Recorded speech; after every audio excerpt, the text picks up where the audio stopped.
I want to start with this quote here from a wonderful book, if you've read it, called Another Production is Possible, by Santos and Rodriguez Gravel.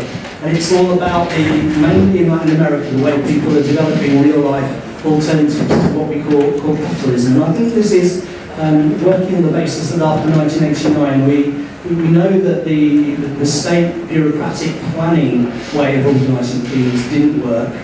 Many people felt it's the end of history and neoliberal capitalism is the way forward.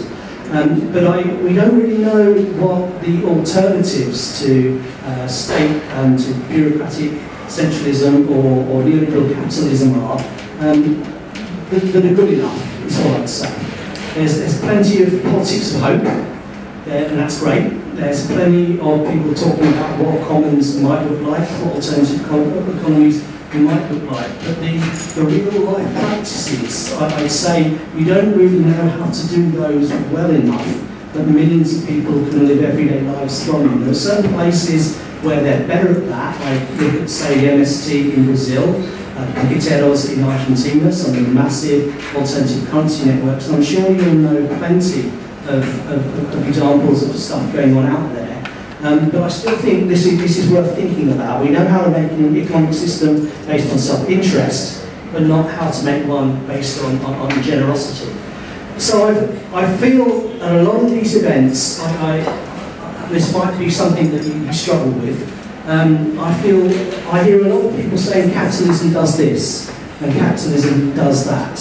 And it's almost always from the perspective of an anti-capitalist. And I'm an anti-capitalist too. I'm absolutely signed up to that.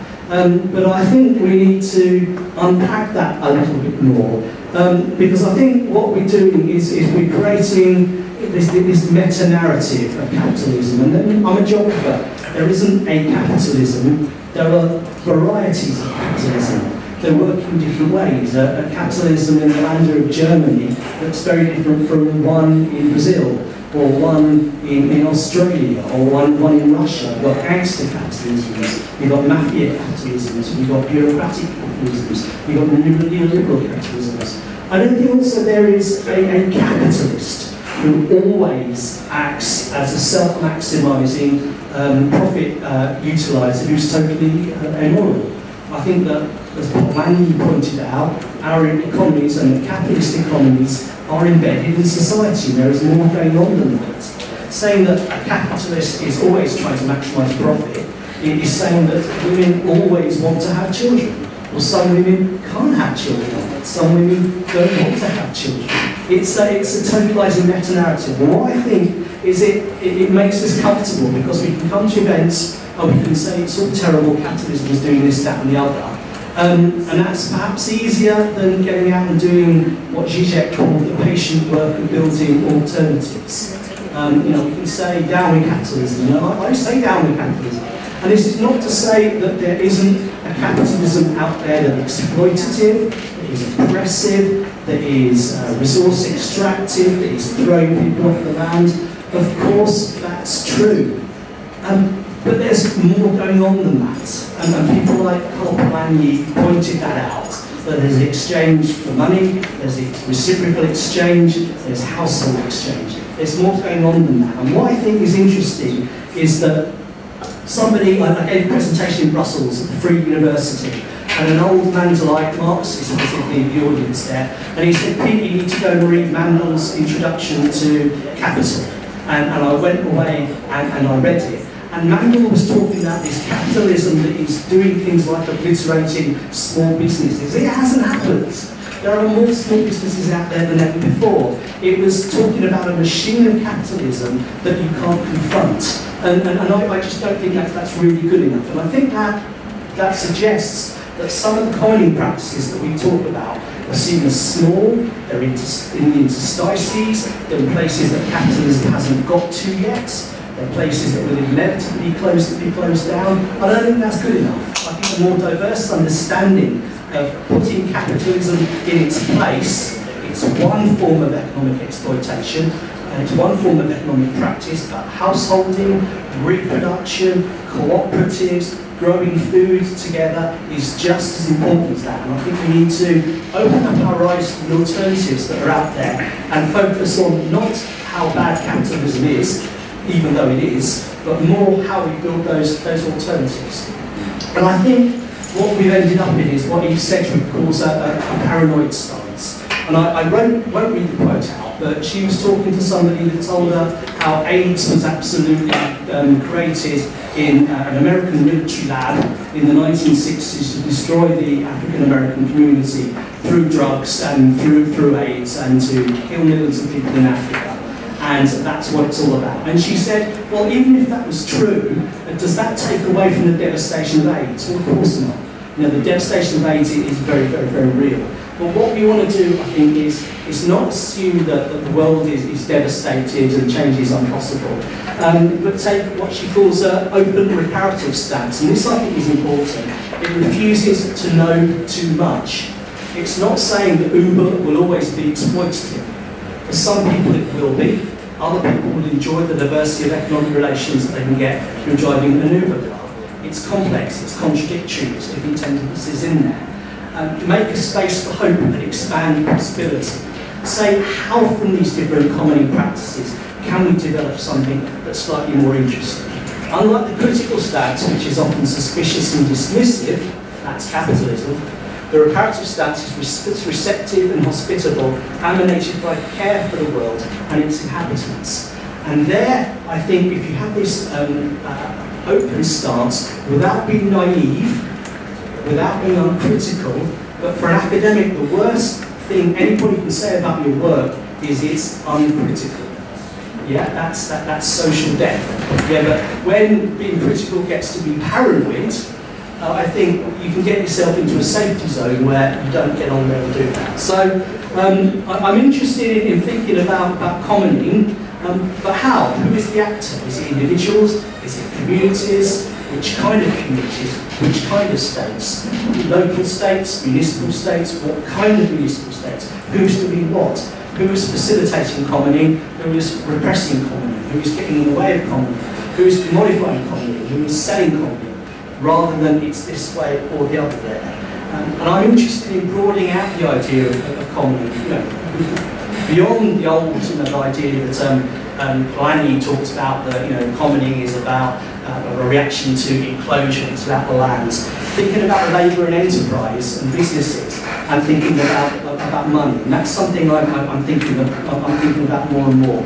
And I thought it's very interesting that Chantal talks a little bit about the firm and about the fact that as a human being, once we go into a firm, we're supposed to become an economic slave rather than a democratic citizen. So I'm interested in unpacking economic life around business and around SMEs and around all sorts of firms and unpacking it a little bit more.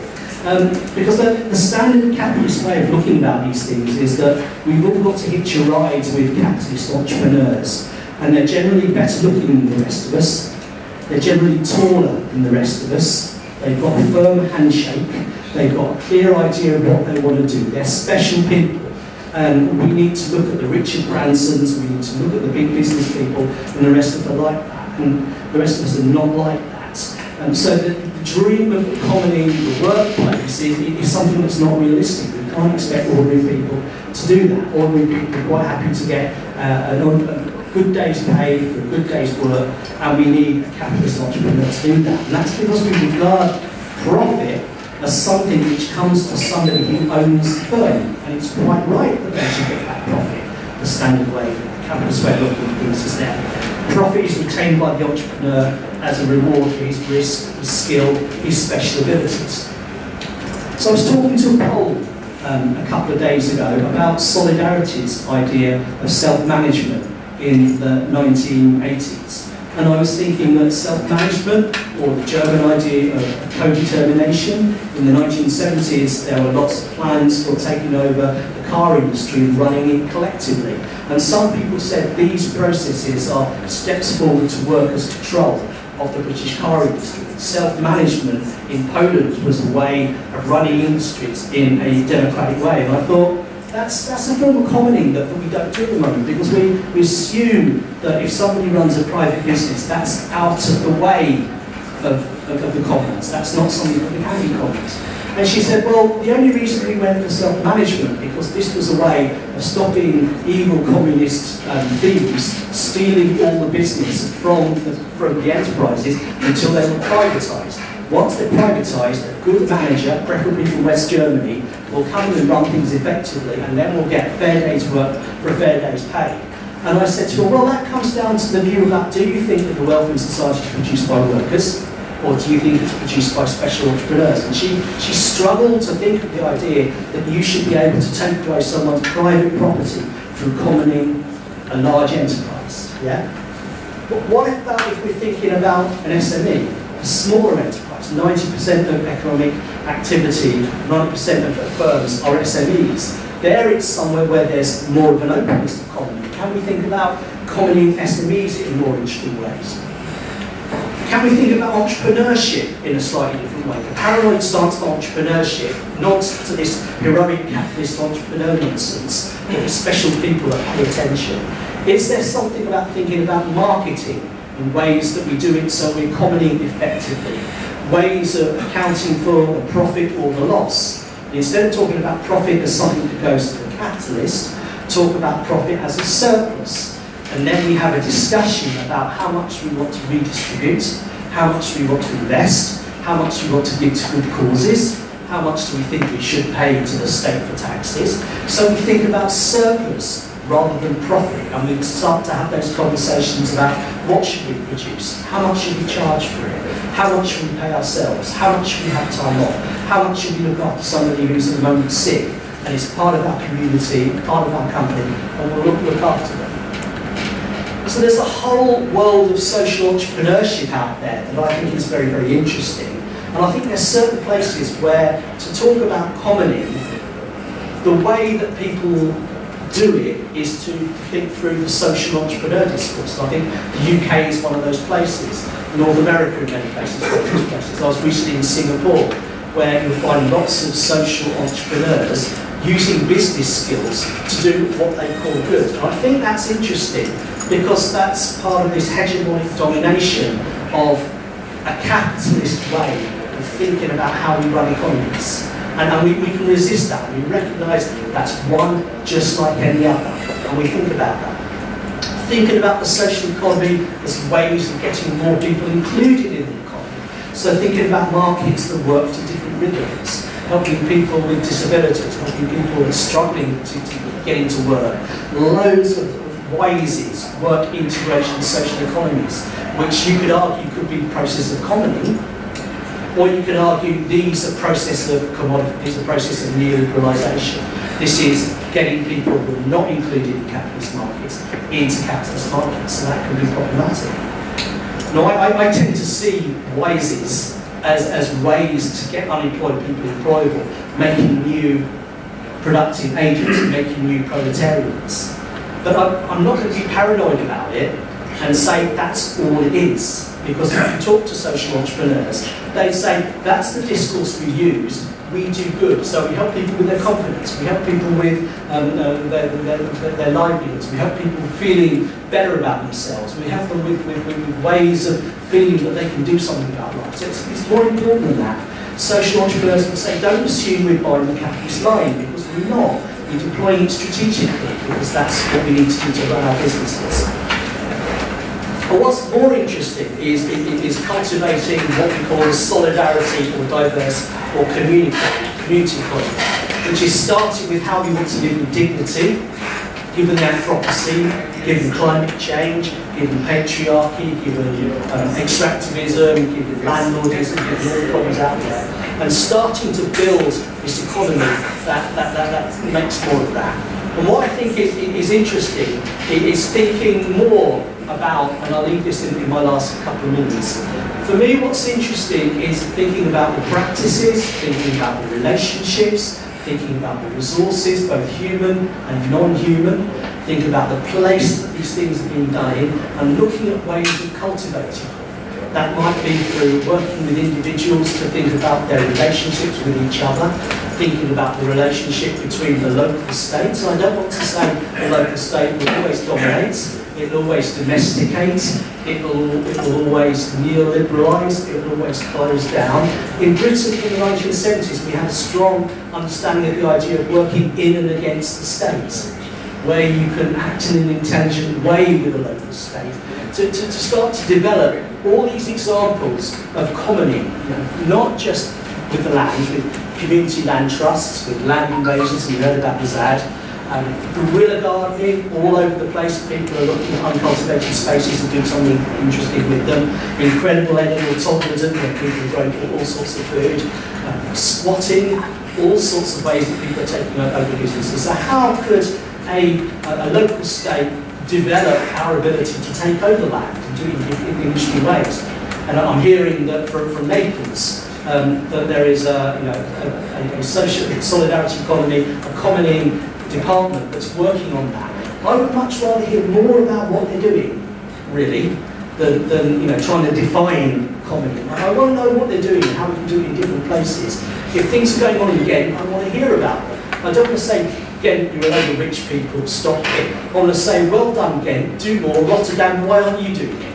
That's the way they do it. I think it's good that people in the global north who've got in a position of historic responsibility for colonialism, for climate change, for all sorts of exploitation, people are taking responsibility for that and doing good. I want to see more Colombians, more Barcelonas, and fewer Londons and fewer Rotterdams and things like that. There's a whole area of recovered and occupied factories that I know, particularly in Argentina, in Europe as well. We've been to a couple of events on that. I'd like to hear more about those that work well and those that don't work well. If cooperatives are so great, why are there so few of them? Why haven't we got cooperatives everywhere?